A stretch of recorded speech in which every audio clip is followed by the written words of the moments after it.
ജുവൽജി interview കണ്ടായിരുന്നോ?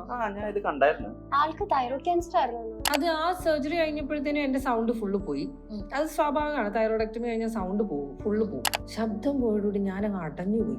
എന്റെ ഉള്ളിൽ എനിക്ക് എന്റെ ഉള്ളു കാണാം. അത് എനിക്ക് ആ സ്പേസിൽ ഇരിക്കാൻ പറ്റുന്നുണ്ടായിരുന്നില്ല. ഞാൻ കട്ടൊക്കെ ഫ്രണ്ട്സിനെ വിളിച്ചിട്ട് ഹലോ ഇങ്ങനെ സംസാരിക്കും. അപ്പൊ എന്റെ അമ്മയൊക്കെ ഒന്ന് വഴക്കുറയും, പെർമനന്റ്ലി ഇങ്ങനെ ആയി പോകും, സംസാരിക്കല്ലേ.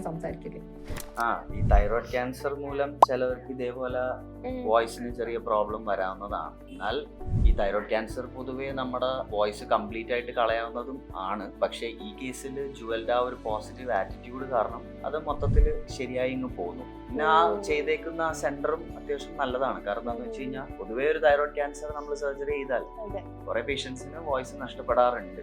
പക്ഷെ ഈ കേസിൽ അതൊരു മിറക്കിളാണ്.